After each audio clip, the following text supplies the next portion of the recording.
Hello friends, this is the second lecture of PT जो 365 आई है updated material. तो उसमें से मैंने 5 टॉपिक आपको पहले करा दिया था पॉलिटी का, तो आज मैं 6 टॉपिक से स्टार्ट कर रही हूँ। तो उसमें पहला टॉपिक है arbitration and conciliation amendment act 2021। तो आपने पढ़ा होगा कि जनरली जो एडीआर होता है, अल्टरनेट डिस्प्यूट रिजोल्यूशन जो है वो बहुत ज़्यादा न्यूज़ में रहता है। तो सबसे पहले हम ये समझ लेते हैं कि अल्टरनेट डिस्प्यूट रिजोल्यूशन होता क्या है, उसके 4 प्रोसेस कौन कौन से हैं। उसके बाद हम ये देखते हैं कि पार्लियामेंट ने अभी arbitration and conciliation amendment act 2021 पास किया है, तो उसके बाद हम उसको देखते हैं। ठीक है, now let's come to alternate dispute resolution mechanism. ये क्या है? ये एक डिस्प्यूट मैकेनिज्म है जो कोर्ट के आउटसाइड सेटलमेंट की जाती है। ठीक है, एक तो होता है कि हाई कोर्ट और सुप्रीम कोर्ट और डिस्ट्रिक्ट कोर्ट में जाके आप जो है जो भी अवार्ड्स वो देंगे वो आप पे बाइंडिंग होगा, तो उस अवार्ड्स पे आप ठीक है, जो भी वो डिसीजंस देंगे वो बाइंडिंग होगा। पर अल्टरनेट डिस्प्यूट रिजोल्यूशन होता है कि आप जो है सुप्रीम कोर्ट, हाई कोर्ट और डिस्ट्रिक्ट कोर्ट ना जाकर आप विदाउट कोर्ट आप जो लिटिगेशन है अपनी वो चीज़ें सॉल्व कर सके। ठीक है, तो इसमें देखिए यहाँ पे लिखा है arbitration and conciliation are the modes of alternate dispute resolution mechanism in which disputes जो है सेटल्ड होते हैं विदाउट लिटिगेशन। यहाँ पे ये किस लिए एडीआर लाया गया कि एडीआर जो है हम देखते हैं कि जो सुप्रीम कोर्ट और हाई कोर्ट में जब हम जाते हैं या डिस्ट्रिक्ट कोर्ट में जाते हैं तो हमारे पैसे बहुत ज़्यादा लग जाते हैं। तो एडीआर जो है बिना कोर्ट के हम चीज़ों को डिस्प्यूट रिजॉल्व कर सकते हैं। तो ये क्या है, मोस्ट कॉस्ट इफेक्टिव मैनर होता है, मतलब कॉस्ट कम रहता है और एफिकेसी भी इंक्रीज होती है। जो हमारे लोअर और मिडिल क्लास फैमिलीज़ हैं जो कोर्ट तक नहीं जा सकते, जिनके पास इतना पैसा नहीं रहता है, तो वो जो है ADR as a mechanism adopt कर सकते हैं to resolve their dispute. Okay, तो अल्टरनेट डिस्प्यूट रिजोल्यूशन जो है वो 4 वेज के होते हैं जो कि बिना कोर्ट के आप कर सकते हो। पहला है आर्बिट्रेशन। आर्बिट्रेशन जो है हमेशा याद रखिए, आर्बिट्रेशन जो है आर्बिट्रेटर करता है और वो बाइंडिंग अवार्ड देता है। मतलब अगर दो पार्टीज़, लेट्स से ए और बी, अगर कोई पार्टीज़ जो हैं उनके बीच में डिस्प्यूट है और उन्होंने आर्बिट्रेटर को अपॉइंट किया है, तो आर्बिट्रेटर जो भी अवार्ड देगा, जो भी वो डिसीजन देगा, वो दोनों पार्टीज़ ए और बी पे बाइंडिंग होगा। ठीक है, तो आर्बिट्रेटर क्या करते हैं, एविडेंस को कंसीडर करके वो डिसीजन देते हैं। फिर आते हैं नेगोशिएशन। नेगोशिएशन क्या होता है? वॉलेंट्री एग्रीमेंट होता है जो कि work out a solution directly. ठीक है, जैसे ए और बी जो है नेगोशिएट करके अपना सॉल्यूशन निकाल के वॉलेंट्री एग्रीमेंट होता है। ये जनरली वो वॉलंटरी एग्रीमेंट होता है। ठीक है, देन कॉन्सिलिएशन। कॉन्सिलिएशन क्या होता है? नॉन बाइंडिंग रिकमेंडेशन होता है। कॉन्सिलिएटर क्या करता है? कॉन्सिलिएटर लॉ को एक्सप्लेन करता है। ठीक है, और ये क्या करता है? नॉन बाइंडिंग रिकमेंडेशंस देता है। मीडिएशन जो है फैसिलिटेटेड नेगोशिएशन, मतलब मीडिएटर फैसिलिटेट्स प्रॉब्लम सॉल्विंग। जो भी प्रॉब्लम्स हैं उन दोनों के बीच, ए और बी पर्सन के बीच, उनको उनके प्रॉब्लम्स को सॉल्व करता है, तो ये मीडिएशन होता है। ठीक है, तो दीज आर द 4 वेज जो कि आउट ऑफ कोर्ट आप सेटलमेंट कर सकते हैं चीज़ों को। ठीक है, now let's come to what are the awards, what are the amendment act 2021। तो पार्लियामेंट ने अभी एनैक्ट किया है arbitration and conciliation amendment act 2021।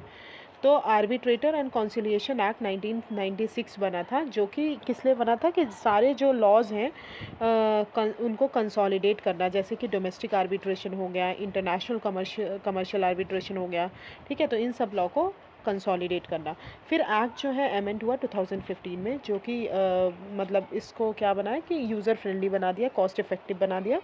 फिर अमेंडमेंट हुआ 2019 में, उन्होंने इंस्टीट्यूशनल आर्बिट्रेशन को प्रमोट किया। फिर आर्बिट्रेशन कॉन्सिलिएशन अमेंडमेंट ऑर्डिनेंस 2020 आया, जिन्होंने बोला कि इन्होंने बोला कि जो भी पार्टीज़, जो भी स्टेक होल्डर्स हैं, उनको अपॉर्चुनिटी दी जाएगी कि अनकंडीशनल स्टे जो है of enforcement of arbitral award. इसका मतलब होता है कि जब लेट्स से ए और बी दो पार्टीज़ हैं, दो पार्टीज़ के बीच में डिस्प्यूट चल रहा है, अगर सुप्रीम कोर्ट, अगर हाई कोर्ट ने लेट्स से सुप्रीम कोर्ट ने आर्बिट्रल अवार्ड दे दिए, मतलब सुप्रीम कोर्ट ने बोल दिया कि ये मेरा डिसीजन है, ये होगा। ठीक है, तो इस डिसीजन के बाद क्या होता है कि दोनों पार्टीज़ पे मतलब स्टे लगाने के लिए बहुत ज़्यादा प्रोसीजर्स होता था कि मतलब दोबारा से उस केस को रीओपन करने के लिए। तो अब क्या बोल दिया कि अनकंडीशनल स्टे, आपको कोई भी एप्लीकेशन फ़ाइल करने की ज़रूरत नहीं है अगर ए और बी के दोनों पार्टीज़ के बीच में डिस्प्यूट है और डिसीजन जो है सुप्रीम कोर्ट ने दे दिया है, बट बाद में पता चला कि हमारी जो ए पार्टी है वो ज़्यादा पैसे लूट रही है या करप्ट है और वो है, उसके बाद जो डिसीजन में जो भी आए तो उसमें जो है अनकंडीशनल स्टे लगाया जाएगा। ठीक है, तो about arbitration and conciliation amendment act 2021, तो arbitration and conciliation amendment act जो है वो क्या रिप्लेस करेगा, ऑर्डिनेंस को रिप्लेस करेगा। आपको पता होगा, आई होप आपको पता होगा कि ऑर्डिनेंस प्रेसिडेंट इशू करते हैं, 6 वीक्स तक वो रहता है, उसके बाद वो पार्लियामेंट में उसको पास कराना पड़ता है, तो इसलिए ये ऑर्डिनेंस जो है उसको रिप्लेस करेगा क्या, amendment act. Now let's come to key features of the act. तो की फीचर्स क्या है, automatic stay on the award. तो मैंने अभी बताया कि अवार्ड जो है, जो भी कोर्ट जो है अवार्ड दे रही है, जो भी डिसीजन दे रही है, उसमें आप ऑटोमेटिक स्टे लग जाएगा। ठीक है, अगर अगर कोई भी पार्टीज़ जो है वो फ्रॉड और करप्शन कर रही है तो। ठीक है, पहले क्या था कि 1996 के एक्ट में क्या था कि पार्टी को एप्लीकेशन फाइल करना पड़ता था तब जाके स्टे लगता था, बट अभी क्या है, ऑटोमेटिक स्टे लग जाएगा। अगर कोर्ट भी देख रहा है कि ए जो पर्सन है वो ज़्यादा करप्ट है और फ्रॉड कर रहा है तो ये ऑटोमेटिक स्टे लग सकता है। ठीक है, बट 2015 के एक्ट में ऑटोमेटिक स्टे को नहीं ग्रांट किया गया था। उन्होंने बोला था कि सिर्फ एप्लीकेशन फाइल करने से ही आपको ऑटोमेटिक स्टे नहीं मिलेगा। तो अभी क्या है, अभी आप ये याद रखिए कि अभी इस एक्ट के अंदर क्या बोला गया है कि ऑटोमेटिक स्टे दिया जाएगा। ठीक है, now come to qualification of arbitrators.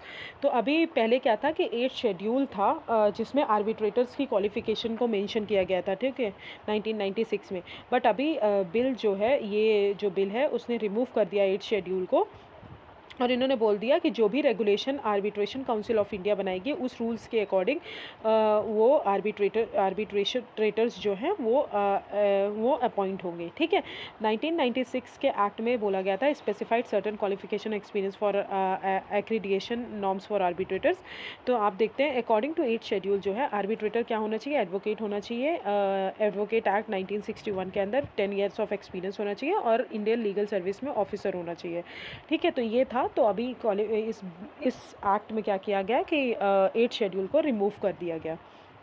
ठीक है, now let's come to arbitration council of India. ठीक है, आर्बिट्रेशन काउंसिल ऑफ एक्ट जो है 2019 का, उसने इस्टेब्लिश किया आर्बिट्रेशन काउंसिल ऑफ इंडिया। ये क्या करेगी, ये एक सेट ऑफ ग्रेडिंग इंस्टीट्यूशन है जो एक्रीडिएशन प्रोवाइड करती है आर्बिट्रेटर्स को। ठीक है, एसीआई कौन हेड करेगा, उस चेयरपर्सन हेड करेंगे। कौन चेयरपर्सन होंगे, या तो जज होंगे सुप्रीम कोर्ट के, या जज चीफ जस्टिस होंगे और जज होंगे हाई कोर्ट के, और एमिनेंट पर्सन जो कि सेंट्रल गवर्नमेंट अपॉइंट करेंगे with consultation of chief justice of India.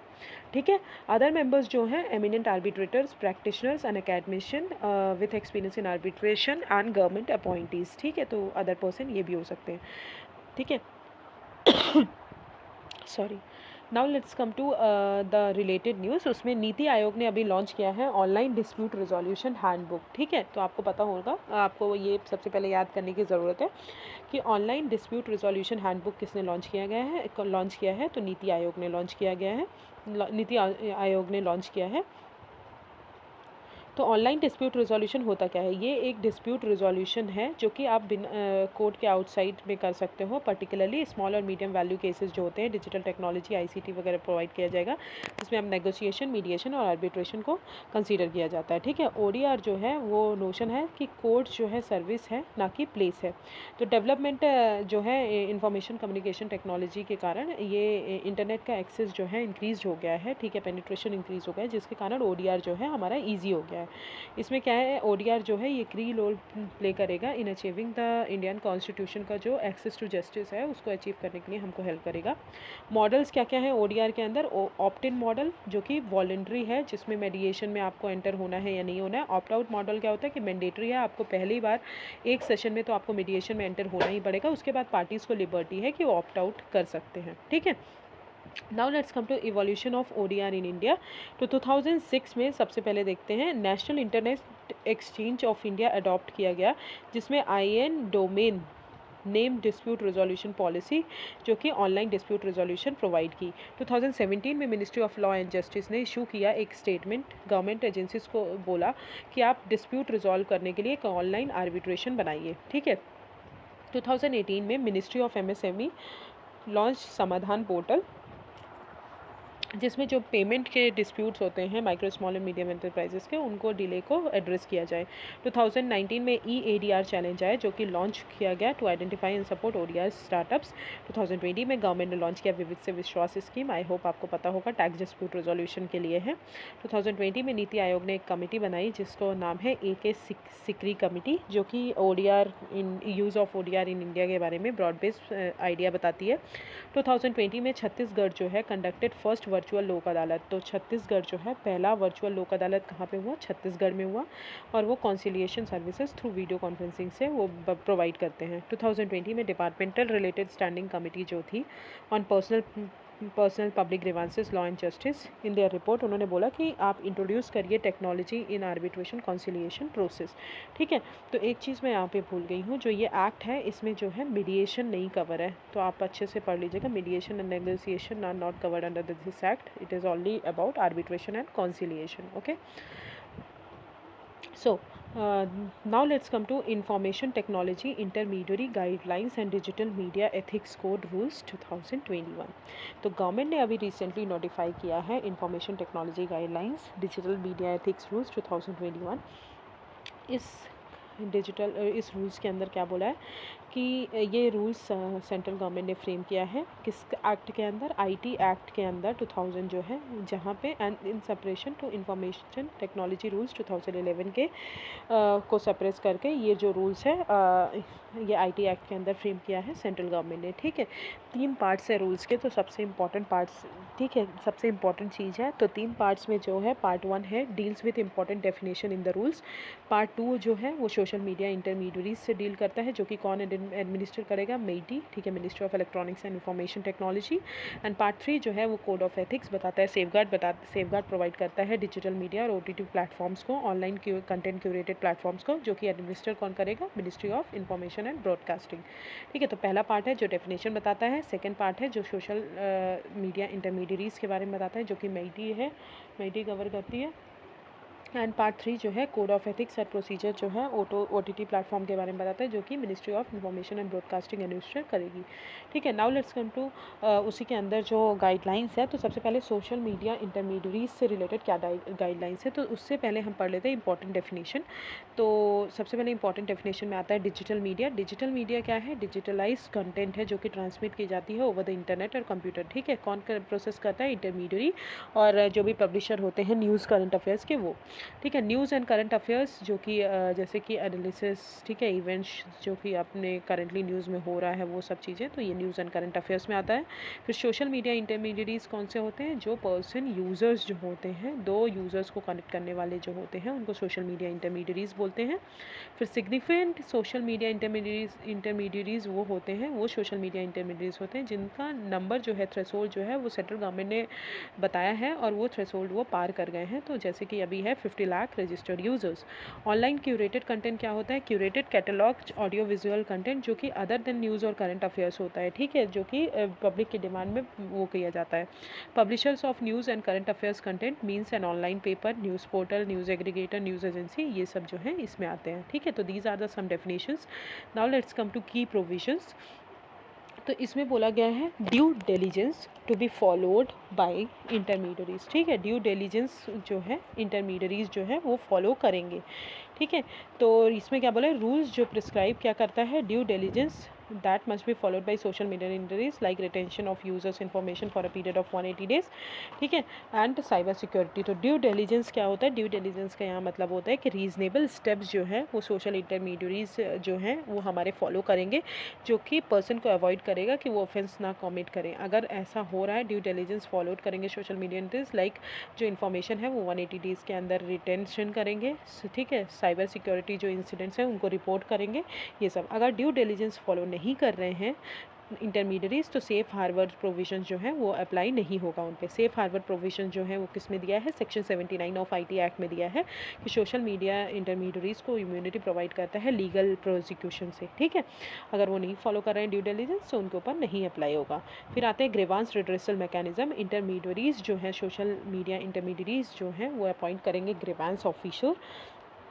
ठीक है, वो किससे डील करेगा? कंप्लेंट से। And share the name of contact share the name and contact details of such officer, और वो ऑफिसर जो है वो कंप्लेंट विदिन 24 आवर्स और रिजॉल्व करेगा विदिन 15 डेज़ में, रिजॉल्व करना चाहिए उस कंप्लेंट को। ठीक है, now ensuring online safety and dignity of users specially women and users. तो रिसेंटली आपने देखा होगा OTT प्लेटफॉर्म्स में बहुत ज़्यादा ऐसा कुछ पार्ट्स दिखा दिया जाता है, एक्सपोज किया जाता है विमेन या मेन का, जो कि नहीं एक्सपोज करना चाहिए। तो उसके लिए 24 आवर्स के अंदर कोई भी कंप्लेंट रजिस्टर कर सकता है और 24 आवर्स के अंदर जो है उसको रिमूव किया जाएगा उस कंटेंट को। ठीक है, now 2 categories of social media intermediaries हैं, सोशल मीडिया इंटरमीडिएरीज हैं और सिग्निफिकेंट सोशल मीडिया इंटरमीडिएरीज हैं। ये डिफरेंस डिस्टिंक्शन इसलिए किया गया कि इनोवेशन प्रमोट कर दिया जाए। ठीक है, और स्मॉलर जो प्लेटफॉर्म्स हैं उनको भी एनहांस किया जाए।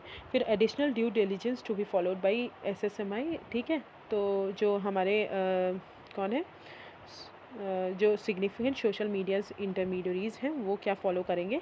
तो appointment of chief compliance officer को अपॉइंट करेंगे। ठीक है, नोडल कॉन्टैक्ट पर्सन को अपॉइंट करेंगे जो कि 24/7 कोऑर्डिनेशन करेगा लॉ इन्फोर्समेंट एजेंसीज के। रेसिडेंट ग्रीवांस ऑफिसर को अपॉइंट करेंगे to perform function under grievance redressal mechanism, जो कि ऑफिसर्स हो गया, जो ऑफिसर्स कहाँ का होना चाहिए? इंडिया का ही रेसिडेंट होना चाहिए। Publishing a monthly compliance report. ठीक है, मंथली कंप्लाइंस रिपोर्ट को पब्लिश करना पड़ेगा। Identification of first originator of information. SSMI जो है वो सर्विसेज प्रोवाइड करेंगे primarily in nature of messaging and all. ठीक है, तो इसमें that is required only for the purpose of prevention, detection, investigation, इन्हीं सब पर्पस के लिए आप यूज़ कर सकते हो। फिर publication of physical contact address in India. ठीक है, मोबाइल ऐप और वेबसाइट दोनों से। Deployment of technology based measures proactively identify information that depicts any act और सिमुलेशन। ठीक है, चाइल्ड अब्यूज़ और ये सब के बारे में। ठीक है, तो this is guidelines related to social media intermediate. और कुछ और गाइडलाइंस में कुछ वो है वॉलंटरी यूज़र वेरिफिकेशन मैकेनिज्म। अगर यूज़र्स चाहता है कि वो अपने अकाउंट को वेरीफाई करे, वॉलंटरी वो अप्रोप्रिएट मैकेनिज्म प्रोवाइड किया जाएगा उसको कि वो अपने जो अकाउंट्स हैं उनको वेरीफाई करे। गिविंग अपॉर्चुनिटी उसको हर्ट करने की दी जाएगी। अगर सोशल मीडिया इंटरमीडिएरीज जो हैं वो रिमूव कर देते हैं और डिसेबल कर देते हैं इन्फॉर्मेशन, तो प्रायर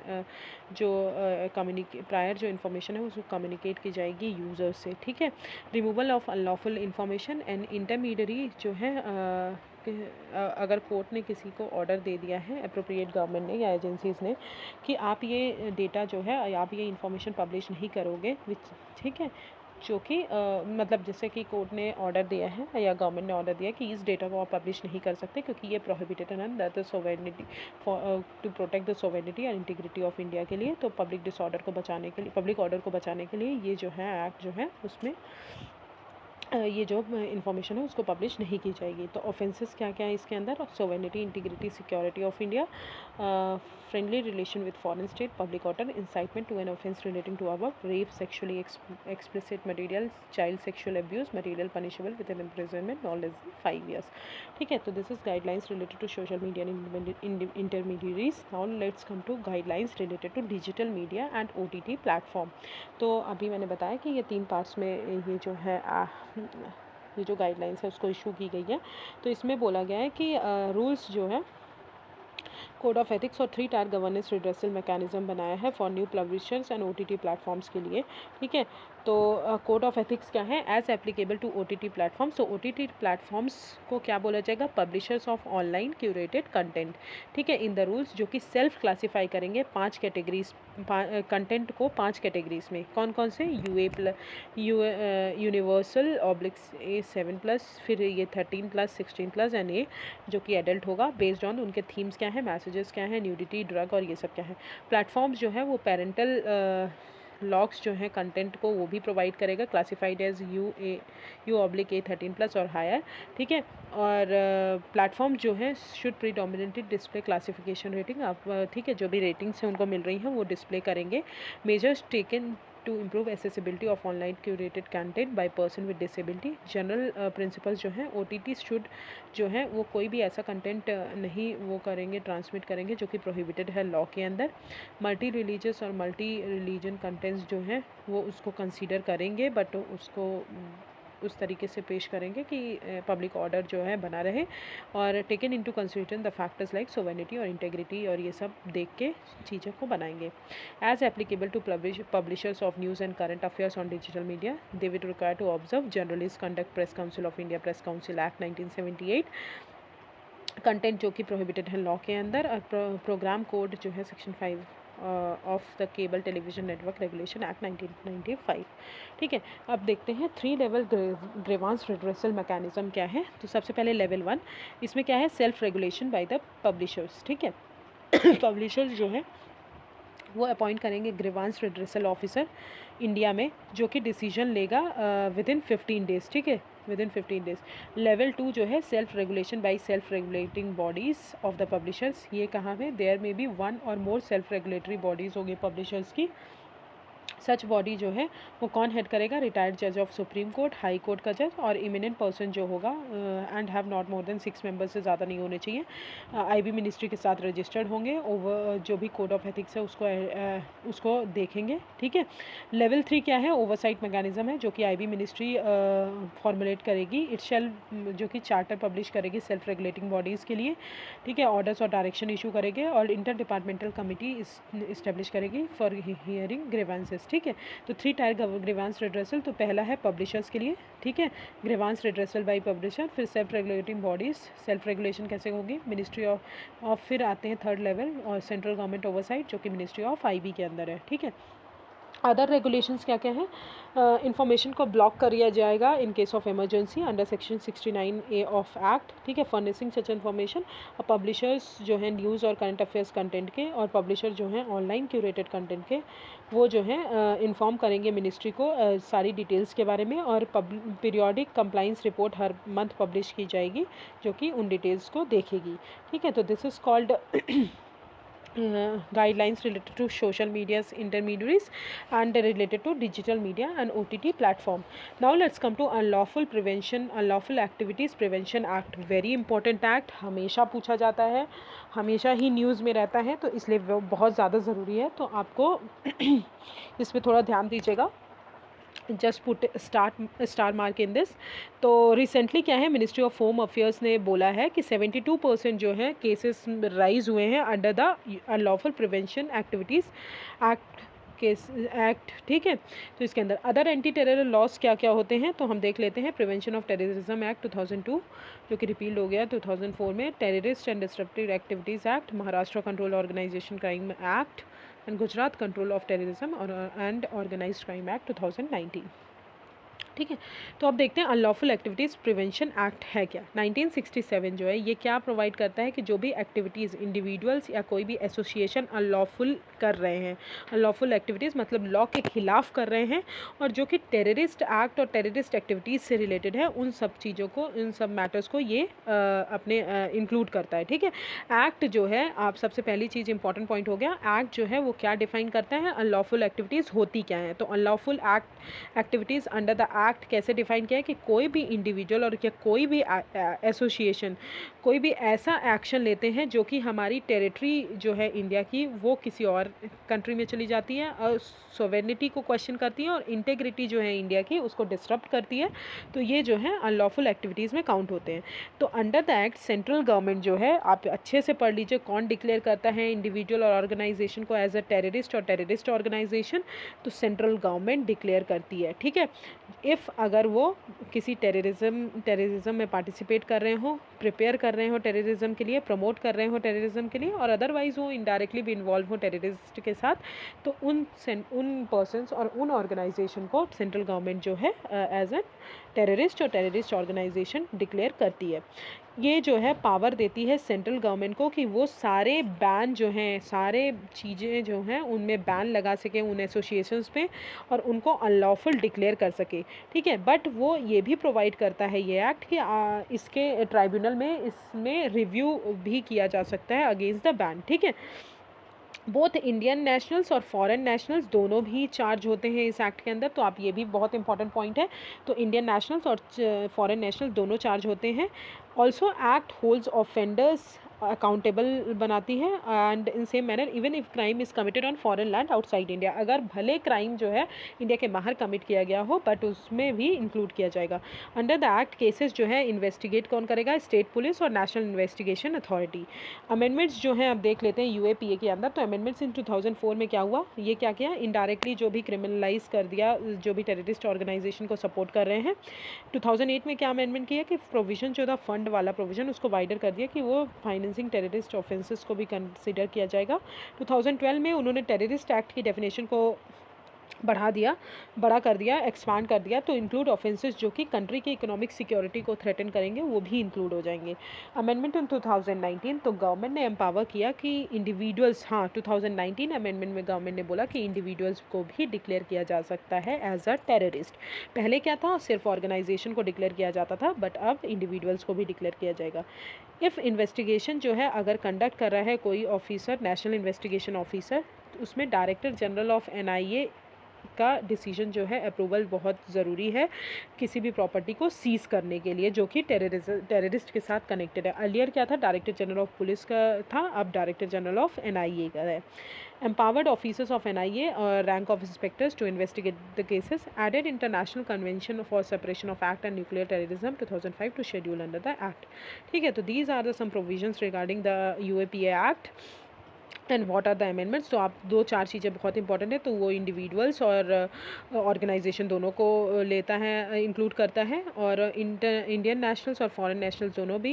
ठीक है, फॉरेन नेशनल्स के अगर आउटसाइड इंडिया भी किसी ने क्राइम कंडक्ट किया है तो उसको भी ये इंक्लूड करता है, और स्टेट पुलिस और एनआईए जो है इन्वेस्टिगेट करते हैं। ठीक है, और ये एक्ट जो है वो डिफाइन करता है कि अनलॉफुल एक्टिविटीज़ होती क्या हैं।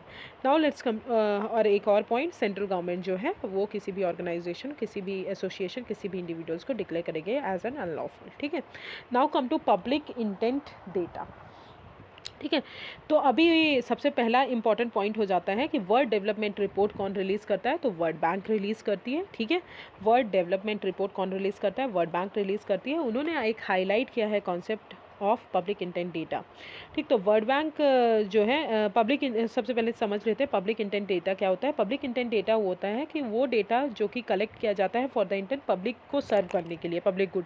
ठीक है, जैसे कि एडमिनिस्ट्रेटिव डेटा हो गया, बर्थ, मैरिज, डेथ, ठीक है, डेटा, फिर सेंसस डेटा हो गया, सैम्पल सर्वे हो गया, सिटीजन जनरेटेड मशीन हो गया, जियो स्पेशियल डेटा होगा, this are called public data. ठीक है, जो कि गवर्नमेंट के पब्लिक के गुड्स के लिए ये सर्व किया जाता है। ठीक है, तो गैप्स क्या होते हैं पब्लिक इंटेंट डेटा में? Unsafe use of data. ठीक है, आप डेटा को अच्छी तरीके से यूज़ नहीं कर रहे हो, डिफ़िकल्टी इन यूजिंग डेटा क्योंकि आपको एसेसिबिलिटी नहीं है, poor quality data because of not internet is not there, inadequate coverage of data, मतलब पूरी तरह से डेटा का कवरेज नहीं है। ठीक है, this is called public intent data. Now let's come to overseas citizens of India card, very important, star mark लगा लीजिए आप, ये बहुत ज़रूरी है। तो सेंटर ने अभी नॉर्म री इशू किए हैं ओसीआई कार्ड्स के लिए। ठीक है, तो सबसे पहले हम ओसीआई होते क्या हैं वो तो पहले न्यूज़ ही देख लेते हैं, फिर उसके बाद ओसीआई देखते हैं। ओसीआई कार्ड जो है अभी री इशू किया जाता था हर टाइम। ठीक है, इस टाइम जब भी न्यू पासपोर्ट बनता था 20 ईयर्स ऑफ एज के लिए। ठीक है, और जब आप 50 साल कंप्लीट कर लेते थे तब एक आपको ओसीआई कार्ड मिला जाता था। बट अभी जो है इन्होंने सेंट्रल गवर्नमेंट ने नॉर्म को ईज़ कर दिया, उन्होंने बोला सिर्फ एक ही बार आपको ओसीआई कार्ड री इशू किया जाएगा जब आप न्यू पासपोर्ट बनाओगे, आफ्टर आप 20 ईयर्स ऑफ एज कंप्लीट कर लोगे उसके बाद। ठीक है, फॉर अदर्स री इशुएंस जो है उसके लिए रिक्वायर्ड नहीं है। Now let's come to OCI, क्या कौन होते हैं क्या? तो तो person registered as OCI card holder किसके अंदर, कौन से एक्ट के अंदर रजिस्टर्ड होते हैं? Citizenship act 1955। एलिजिबिलिटी क्या है? फॉरेन नेशनल्स को 3 एलिजिबिलिटी है इनमें। फॉरेन नेशनल जो कि सिटीजन ऑफ इंडिया रहे हैं 26 जनवरी 1950 में, या फिर वो चाइल्ड हैं या ग्रैंड चाइल्ड हैं या ग्रेट ग्रैंड चाइल्ड हैं उन सिटीजन्स के जो कि 26 जनवरी 1950 में सिटीजन्स ऑफ इंडिया रहे हैं, या स्पाउस जो है ऑफ सिटीजन ऑफ इंडिया और of an OCI card holder. ठीक है, बट सिटीजन्स जो हैं पाकिस्तान, बांग्लादेश और अदर कंट्री के, वो नोटिफाई किए गए हैं सेंट्रल गवर्नमेंट की कि उनको ओसीआई कार्ड होल्डर नहीं मिलेगा। ठीक है, नॉट एलिजिबल है वो। अब बेनिफिट्स क्या क्या अवेलेबल है? Multiple entry life long visa मिलता है। ठीक है, इंडिया में ट्रैवल करने के लिए। एग्जेम्पशन फ्रॉम कभी कितने भी लेंथ तक, कितने भी टाइम पीरियड तक आप इंडिया में रह सकते हैं, स्टे कर सकते हैं। पैरिटी विद एनआरआईज को जो भी चीज़ें अवेलेबल होती हैं वो इनको भी अवेलेबल होती हैं, accept in acquisition of agriculture and plantation properties. ठीक है, फाइनेंशियल, इकोनॉमिक, एजुकेशनल फील्ड्स में सब में रहता है, बट वो एनआरआईज़ को जो है एग्रीकल्चर और प्लांटेशन प्रॉपर्टीज़ वो बाय कर सकते हैं, बट ये ओसीआई जो है वो नहीं बाय कर सकते। इंटर कंट्री अडॉप्शन, ठीक है, इंडियन चिल्ड्रन का अडॉप्शन कर सकते हैं, परसुइंग प्रोफेशन डॉक्टर्स, और ये all India pre medical test भी अप्लाई में कर सकते हैं, ठीक है। Parity with Indian nationals, airfare tariffs जो हैं, डोमेस्टिक ट्रैवल्स जो हैं, एंट्री फीस जो है any national parks, wild life sanctuaries, museums in country, वो इंडियन नेशनल्स के हिसाब से ही होती है। फिर रिस्ट्रिक्शंस क्या है ओसीआई कार्ड होल्डर को? स्पेशल परमिशन चाहिए होती है रिसर्च वर्क के लिए, इंटर्नशिप के लिए, एम्प्लॉयमेंट के लिए, ठीक है। फॉरेन गवर्नमेंट ऑर्गेनाइज किसी भी अगर फॉरेन डिप्लोमेटिक मिशंस में आपको जाना है, वो कोई भी मिशनरी, माउंटेयरिंग, जर्नलिज्म, पब्लिक एक्टिविटीज़ जो है बिना परमिशन के नहीं कर सकते हैं। Required protected area permit, restricted area permit की ज़रूरत पड़ती है। नॉट एंटाइटल टू वोट, ठीक है, वोट क्या उनको वोट की पावर नहीं होती है, और कॉन्स्टिट्यूशनल पोस्ट भी होल्ड नहीं कर सकते हैं, और पब्लिक सर्विसेज जो भी हैं हमारी उसमें भी अपॉइंट नहीं हो सकते, ठीक है। तो रिस्ट्रिक्शंस ये हैं। तो इट इज़ वेरी इंपॉर्टेंट, आप ओसीआई कार्ड फिर से पढ़ लीजिए, क्योंकि ये पिछली बारी जो पॉलिटी आई थी PT 365 उसमें भी दिया है, बट एक बार आप इस पर भी बहुत अच्छे से पढ़ लीजिए। Now come to other important news. सबसे पहले आते हैं governing council of NITI Aayog. तो 6th मीटिंग हुई है अभी नीति आयोग की, under the chairmanship of prime minister, ठीक है। तो सबसे पहले देख लेते हैं गवर्निंग काउंसिल क्या होती है नीति आयोग की। तो गवर्निंग काउंसिल का कंपोजिशन सबसे इंपॉर्टेंट है, जो कि आपको प्रीलिम्स में पूछ सकते हैं। तो उसमें गवर्निंग काउंसिल में कौन कौन होते हैं? प्राइम मिनिस्टर ऑफ इंडिया होते हैं, chief minister of all the state and union territories with legislature, and lieutenant governor होते हैं अदर ड्यूटीज़ के, एंड एक्स ऑफिशियल मेंबर और स्पेशल इन्वाइटीज़ होते हैं, ठीक है। फंक्शन क्या है? गवर्निंग काउंसिल जो है ये प्रेजेंट करती है platform to discuss inter sectoral, inter departmental and federal issues to accelerate the implementation of national development agenda, ठीक है। नीति आयोग जो है मैंडेट किसके लिए है?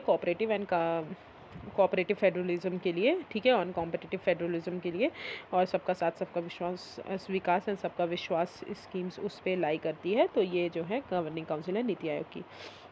Now come to democracy index जो है कौन रिलीज़ करता है?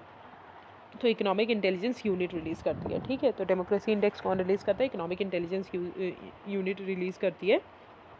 इंडिया जो है वो 53rd पोजीशन पे आ गया है, 2 प्लेसेस वो स्लिप्ड हो गया है। नॉर्वे जो है फर्स्ट है, ठीक है। इंडिया जो है किसकी डेमोक्रेसी में आता है? फ्लॉट डेमोक्रेसी में आता है, ठीक है, with US, France, Brazil. Now let's come to election commissioners. Election commissioner supreme court ने अभी बोला है कि इंडिपेंडेंट पर्सन को ही आप इलेक्शन कमिश्नर्स अपॉइंट कर सकते हो। जो भी ब्यूरोक्रेट्स हैं, जो भी IAS ऑफिसर्स हैं, जो भी हमारे ब्यूरोक्रेट्स अपॉइंट होते हैं, उनको आप एज एन इलेक्शन कमिश्नर्स नहीं अपॉइंट कर सकते, ठीक है। Chief election commission and state election commissioners जो हैं ऑब्वियसली कॉन्स्टिट्यूशनल बॉडीज़ होते हैं, ठीक है। तो यहाँ पे कुछ दिया है। तो चीफ इलेक्शन कमिश्नर जो है प्रेसिडेंट अपॉइंट करते हैं, और इलेक्शन कमीशन जो है प्रेसिडेंट अपॉइंट करते हैं, ठीक है। रिमूवल के और स्टेट इलेक्शन कमिश्नर्स जो हैं गवर्नर अपॉइंट करते हैं। रिमूवल कैसे होगा? सेम एज सुप्रीम कोर्ट जज। इलेक्शन कमिश्नर्स का कैसे होगा? On recommendation of CEC, and इनका जो रिमूवल होगा हाई कोर्ट के जज की तरह होगा। टेन्योर क्या होता है? 65 और 6 ईयर्स ऑफ एज, और बट स्टेट इलेक्शन कमिश्नर्स का वेरी करता है स्टेट टू स्टेट। मैंडेट क्या है? इलेक्शन कंडक्ट कराते हैं president, vice president, member of parliament, state legislature, and state election commissioners जो होते हैं म्यूनसिपल बॉडीज़ और पंचायत के लिए इलेक्शन कंडक्ट करते हैं, ठीक है। 3 लैंग्वेज पॉलिसी, मैंने जब आपको न्यू एजुकेशन पॉलिसी पढ़ाई थी सोशल इश्यूज़ में, तो आई होप मैंने आपको पढ़ाया था कि अभी उन्होंने रिकमेंड किया है 3 लैंग्वेज पॉलिसी। तो मिनिस्ट्री ऑफ होम अफेयर्स ने अभी रिसेंटली बोला है कि 3 लैंग्वेज जो पॉलिसी है वो एप्लीकेबल किस पे नहीं होगी? ऑफिसर्स जो हैं यूनियन गवर्नमेंट में उस पर एप्लीकेबल नहीं होगी, क्योंकि बाइलिंगुअल पॉलिसी उन पर एप्लीकेबल होती है under the official language act 1963। 3 language policy जो है फर्स्ट डिवाइस सेंटर की गई थी न्यू एजुकेशन पॉलिसी 1968 में, ठीक है। इसको इम्प्लीमेंट किस में करना है? सेकेंडरी स्टेज एजुकेशन में। 3 लैंग्वेज पॉलिसी में कौन कौन सी लैंग्वेज आती है? हिंदी आती है, इंग्लिश आती है, और एक रीजनल लैंग्वेज आएगी जो भी रिस्पेक्टिव स्टेट है उनकी, ठीक है। Now come to prevention of insult of national honour act 1971। अभी रिसेंटली क्या हुआ कि जब फार्मर प्रोटेस्ट चल रहा था, ठीक है, तो उसमें क्या हुआ कि फार्मर्स एक जो है फार्मर एजिटेशन चल रहा था, उसमें एक फार्मर की डेथ हो गई, जिसमें उन्होंने उस फार्मर के ऊपर ट्राई कलर जो है हमारा जो फ्लैग का वो है उसको उसकी बॉडी में ड्रैप कर दिया, तो इसके खिलाफ एक केस फाइल हुआ है, क्योंकि जो हमारा एक्ट है वो ये बताता है कि जो नेशनल फ्लैग का जो ड्रैपिंग है, ठीक ठीक है, उसको हम एज अ ड्रैपरी उसको हम सिर्फ उनके लिए यूज़ कर सकते हैं जो भी स्टेट फ्यूनरल आर्म फोर्सेस में है, पैरामिलिट्री फोर्सेस में, उनके लिए यूज़ कर सकते हैं, या फिर जो president, vice president, prime minister, ठीक है, कैबिनेट मिनिस्टर और चीफ मिनिस्टर हैं, इन सब जो ख़त्म हो गए उनके लिए हम यूज़ कर सकते हैं, ना कि नॉर्मल पर्सनस के लिए। ठीक है, फ्लैग कोड ऑफ इंडिया 2022 जो कि डील करता है लॉ, प्रैक्टिसेस और कन्वेंशन से, और फंडामेंटल ड्यूटीज़ जो है आर्टिकल 51A वो भी कॉन्स्टिट्यूशन को अबाइड करता है और रिस्पेक्ट करता है नेशनल फ्लैग और नेशनल एंथम की। ठीक है, now let's come to outcome based budget. तो झारखंड जो है अभी फर्स्ट आउटकम बेस्ड बजट उन्होंने टेबल किया है। तो Jharkhand is the first state जिन्होंने आउटकम बेस्ड बजट हो गया है। आउटकम बेस्ड बजट क्या होता है? आउटकम्स जो है सारे गवर्नमेंट पॉलिसी प्रोग्राम्स की, वेदर आपने मनी स्पेंड किया है उस पर्पज़ के लिए या नहीं स्पेंड किया है, बट वो मनी जो जितना भी आपने स्पेंड किया वो सैंक्शन हुआ है उस पर्पज़ के लिए कि नहीं हुआ है, उसका मतलब होता है outcome based budget. Under the act her ministry जो है अपने सेक्टर वाइज एक प्रिलिमिनरी आउटकम बजट बताएगी जो कि मिनिस्ट्री ऑफ फाइनेंस को सबमिट करेगी, उनको कंपाइल्स करेंगे। तो डिफरेंस क्या होता है? आउटले क्या होता है कि जो भी अमाउंट हमको प्रोवाइड किया जाता है एक स्कीम और प्रोजेक्ट के लिए। आउटपुट क्या होता है कि जैसे हमने एजुकेशन के लिए इतना अमाउंट दिया तो एजुकेशन इन बच्चों को मिल गई, बट आउटकम क्या होता है कि कितनी क्वालिटी बेस्ड एजुकेशन मिली, कि बच्चा जो है थर्ड क्लास का अगर वो पास हुआ तो वो तो पास हो गया, तो वो तो आउटपुट हो गया, बट उसमें जो नॉलेज है उसका क्वालिटी क्या है, ठीक है, इफेक्टिवनेस क्या है, अगर वो बच्चा बता पाया थर्ड क्लास पास होने के बाद तो उसको हम बोलेंगे आउटकम। ठीक है, तो ये डिफरेंस है outlay, output and outcome. Now come to no confidence motion. Haryana government ने अभी नो कॉन्फिडेंस मोशन को फेस किया है। तो नो कॉन्फिडेंस मोशन जो है बहुत ज़रूरी है, 2-4 बार क्वेश्चन पूछ चुका है यूपीएससी। तो नो कॉन्फिडेंस मोशन होता क्या है कि कॉन्स्टिट्यूशन में जो है नो कॉन्फिडेंस मोशन और कॉन्फिडेंस मोशन कहीं भी मेंशन नहीं है, ये रूल्स ऑफ प्रोसीजर में मेंशन है। आर्टिकल 164 क्लॉज 2 जो है वो क्या प्रोवाइड करता है? Collective responsibility of the council of minister to the Lok Sabha. अगर लोकसभा जो है नो कॉन्फिडेंस मोशन पास कर देगी तो काउंसिल ऑफ मिनिस्टर को रिमूव हो जाएंगे। ठीक है, assembly, if any member of the assembly, कोई भी मेंबर जो है असेंबली का वो सोचता है कि गवर्नमेंट जो है जो भी पावर में है वो मेजॉरिटी होल्ड नहीं कर रही है, तो वो जो है मेंबर नो कॉन्फिडेंस मोशन जो है मूव कर सकते हैं। ठीक है, इसके लिए कोई रीज़न देने की ज़रूरत नहीं है, और ये जो है सिर्फ एंटायर काउंसिल ऑफ मिनिस्टर के अगेंस्ट हो सकता है।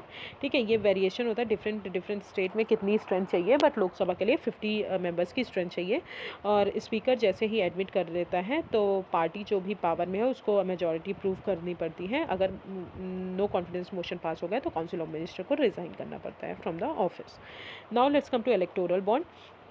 एडीआर ने, एसोसिएशन ऑफ डेमोक्रेटिक रिफॉर्म्स ने अभी एक फाइल किया है केस, जिसकी इलेक्टोरल बॉन्ड जो है, जो भी सेल हो रहे हैं इलेक्टोरल बॉन्ड, वो इलीगल तरीके से सेल हो रहे हैं, इलीगल तरीके से दिए जा रहे हैं पॉलिटिकल पार्टीज़ को। तो in earlier in affidavit of state collection, तो सबसे पहले हम देख लेते हैं कि इलेक्टोरल बॉन्ड होता क्या है। एक इंटरेस्ट फ्री फाइनेंशियल इंस्ट्रूमेंट होता है जो कि डोनेशन किसको देंगे? पॉलिटिकल पार्टीज़ को जो भी डोनेशन देते हैं। कौन परचेस कर सकता है? सिटीजन ऑफ इंडिया और इनकॉर्पोरेटेड जो भी बॉडी हमारी इनकॉर्पोरेटेड है कंट्री में, वो परचेस कर सकती है।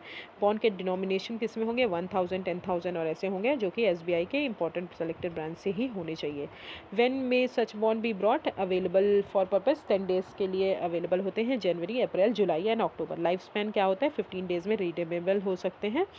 विच पॉलिटिकल पार्टीज एलिजिबल है इलेक्टोरल बॉन्ड के लिए? जो भी 1% लास्ट लोकसभा इलेक्शन में 1% वोट सिक्योर कर ली हो, या फिर स्टेट असेंबली इलेक्शन और लोकसभा में 1% वोट एटलीस्ट सिक्योर कर ली हो, और रजिस्टर्ड हो under the section 29A of representation of people act 1951।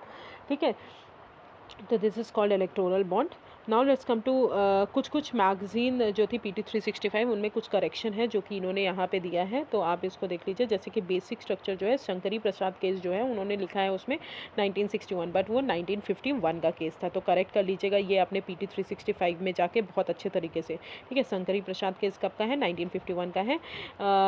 इसमें बोला गया कि स्टेट जो बोरो करते हैं सेंट्रल स्टेट गवर्नमेंट जो है, उसमें उन्होंने आर्टिकल 292 में मेंशन किया, बट आर्टिकल 293 में आता है। ठीक है, स्टेट बोरोइंग पावर्स किस में आती है? आर्टिकल 293। फिर इन्वेस्टिगेट, ठीक है, mechanism to investigate charges against supreme court जज, वो कि आर्टिकल 124 क्लॉज 4 में दिया है कॉन्स्टिट्यूशन। ठीक है, रिमूवल प्रोसीडिंग किस में दी है? उन्होंने उस बुक में लिखा है 124 क्लॉज 4 में दिया है, बट जो प्रोसीजर है पूरा रिमूवल का जजेस का, वो जजेस इंक्वायरी एक्ट 1968 में दिया है। सिर्फ रिमूवल प्रोसीजर जो है वो आर्टिकल 124 क्लास 4 में बताया है, बट डिटेल प्रोविज़न जो है रिमूवल का वो जजेस इंक्वायरी एक्ट 1968 में दिया है। फिर इंटरनेट शटडाउन के लिए भी उन्होंने कुछ इन्फॉर्मेशन कलेक्ट की है। Review committee at central level और स्टेट लेवल, तो इस सेंट्रल लेवल पे कौन होगी, सेंट्रल लेवल पे जो भी कमिटी होगी वो कौन कौन से किनको किनको इंक्लूड करेगी, cabinet secretary, secretary of department of legal affairs and telecommunication, और स्टेट लेवल पे चीफ सेक्रेटरी, सेक्रेटरी लॉ और legal remembrance incharge legal affairs and secretary to the state government, ठीक है जी, अदर देन होम सेक्रेटरी। तो this is the end of polity lecture. I hope मैंने आपको बहुत अच्छे से चैप्टर समझा दिया हो। अगर आपको कोई भी प्रॉब्लम हो आप मुझे कमेंट सेक्शन में मैसेज कर दीजिएगा। Thank you so much.